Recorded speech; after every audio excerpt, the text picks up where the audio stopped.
Hello बच्चों, आज हम प्राकृतिक वनस्पति एवं वन्यजीव के भाग 2 पे चर्चा करेंगे। तो बच्चों, इस वीडियो में हम वनों के प्रकार पे अपनी चर्चा को जारी रखेंगे। उसके अलावा हम घास स्थल और कटीली झाड़ियों पे चर्चा करेंगे। तो चलिए आगे बढ़ते हुए अपनी चर्चा वन पे जारी रखते हुए अब हम शीतोष्ण पर्णपाती वन पे चर्चा करेंगे। शीतोष्ण पर्णपाती वन अर्थात टेम्परेट डेसिडुअस फॉरेस्ट। बच्चों, ये वन हमें उच्च अक्षांशों की ओर बढ़ने पर मिलते हैं और यह उत्तर पूर्वी अमेरिका, चीन, न्यूजीलैंड, चिली एवं पश्चिमी यूरोप के तटीय प्रदेशों में पाए जाते हैं। बच्चों, इन क्षेत्रों में वार्षिक औसत तापमान 3 डिग्री से लेके 8 डिग्री और वर्षा जो है 50 सेंटीमीटर तक होती है। बच्चों, चलिए अब हम आगे बढ़ते हैं और अपनी चर्चा वन पे जारी रखते हुए हम शीतोष्ण पर्णपाती वन पे और गहरी चर्चा करेंगे। बच्चों, अगर हम बात करें कि यहाँ पे कौन कौन से वृक्ष जो हैं वो प्रमुख हैं, तो बच्चों ओक, ऐश, चेस्टनट, बच, वाल्टन और चेरू यहाँ पे प्रमुख वृक्षों में आते हैं। और अगर हम बात करें कि यहाँ पर कौन कौन से जानवर प्रमुख रूप से पाए जाते हैं, तो बच्चों यहाँ पे अमेरिकन काला भालू, डाकबिल और यूरोपियन लाल गिलहरी पाए जाते हैं। चलिए अब हम आगे बढ़ते हैं और वनों पे अपनी चर्चा को जारी रखते हुए अब हम भूमध्य सागरीय वन अर्थात मेडिटेरेनियन फॉरेस्ट के बारे में चर्चा करेंगे। बच्चों, समस्त सागर के तटीय भागों में उगने वाले वनों को ही हम भूमध्य सागरीय वन कहते हैं और यहाँ जो है वर्षा केवल शीत ऋतु में होती है और ग्रीष्म ऋतु जो है आमतौर पे शुष्क रहती है। यहाँ पे वर्षा कम होने के कारण शुष्क सदाबहार वन पाए जाते हैं। बच्चों, ये वन यूरोप, अफ्रीका एवं एशिया के भूमध्य सागर के समीप वाले प्रदेशों में तथा संयुक्त राज्य अमेरिका के कैलिफोर्निया और दक्षिण पश्चिम अफ्रीका में पाए जाते हैं। चलिए अब हम आगे बढ़ते हैं और अपनी चर्चा वनों पे जारी रखते हुए अब हम भूमध्य सागरीय वन पे कुछ और चर्चा करेंगे।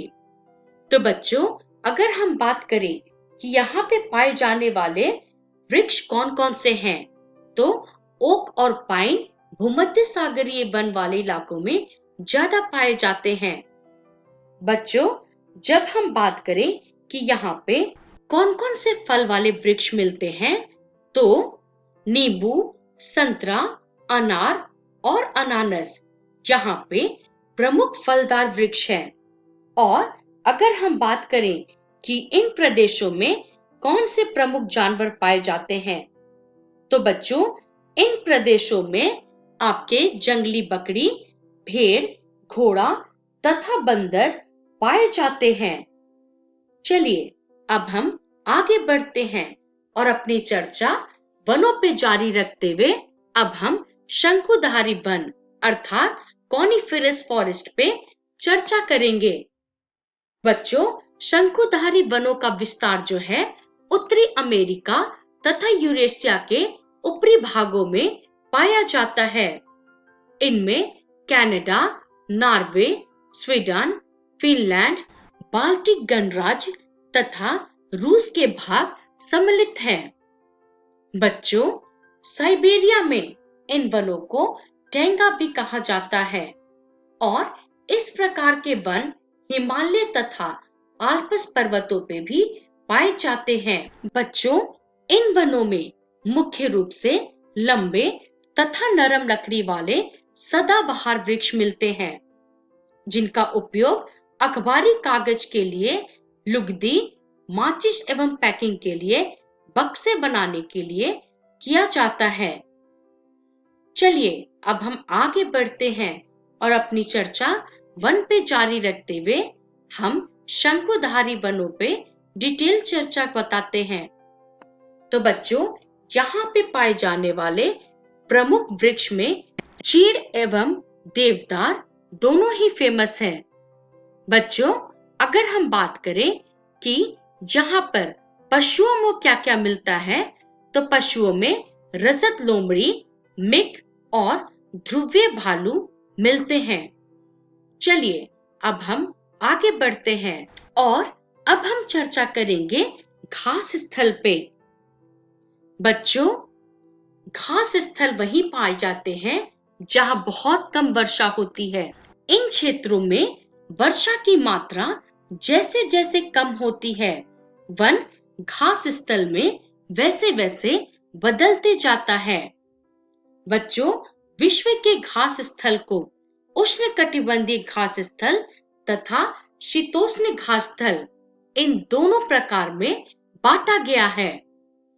चलिए अब हम आगे बढ़ते हैं और अपनी चर्चा घास स्थल पे जारी रखते हुए सबसे पहले हम उष्णकटिबंधीय घास स्थल अर्थात ट्रॉपिकल ग्रासलैंड पे चर्चा करते हैं। बच्चों, ये घास स्थल अफ्रीका में भूमध्य रेखा के दोनों तरफ, ब्राजील के पठारी भागों, भारत के दक्कन के पठार एवं ऑस्ट्रेलिया के उत्तरी भागों में पाया जाता है। घास निम्न से मध्य वर्षा वाले क्षेत्रों में इन स्थानों में पैदा होती है, जिनकी ऊंचाई 3 से 4 मीटर के भीतर होती है। बच्चों, यहाँ पे हाथी, जेब्रा, जिराफ, हिरन और तेंदुआ जैसे जानवर पाए जाते हैं। चलिए अब हम आगे बढ़ते हैं और अपनी चर्चा घास स्थल पे जारी रखते हैं और अब हम चर्चा करेंगे शीतोष्ण घास स्थल अर्थात टेम्परेट ग्रासलैंड पे। बच्चों, यह जो है मध्य अक्षांशीय क्षेत्रों में और महाद्वीपों के भीतरी भागों में पाए जाते हैं। जहाँ की जो घास है वो आमतौर से छोटी एवं पौष्टिक होती है। बच्चों, शीतोष्ण प्रदेश में सामान्यतः जंगली भैंस, बाइसन और एंटीलोप जैसे जानवर पाए जाते हैं। चलिए अब हम आगे बढ़ते हैं। आगे बढ़ते हुए अब हम चर्चा करेंगे कटीली झाड़ियों पे। तो बच्चों, ये जो कटीली झाड़ियां हैं शुष्क रेगिस्तान जैसे प्रदेशों में पाई जाती हैं। बहुत ज्यादा गर्मी एवं बहुत कम वर्षा के कारण यहाँ जो है वनस्पतियों की कमी रहती है। और अगर हम बात करें ध्रुवीय प्रदेश की, तो वहां पे अत्यधिक ठंड के कारण केवल काई, लाइकेन एवं छोटी झाड़ियां पाई जाती हैं। इसे ही हम टुंड्रा प्रकार की वनस्पति के नाम से जानते हैं।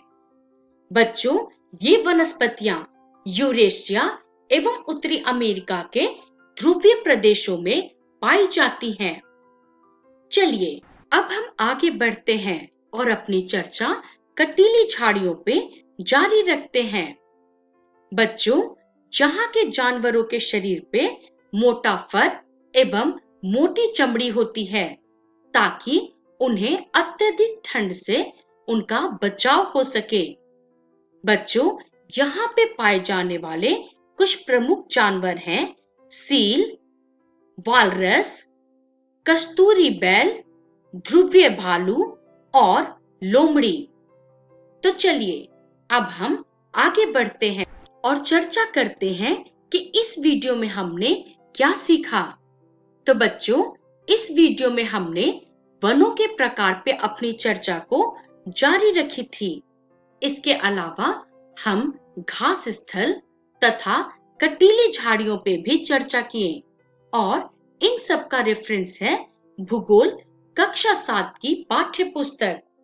बच्चों, अगली वीडियो में हम प्रश्न उत्तर हल करेंगे। तब तक के लिए धन्यवाद।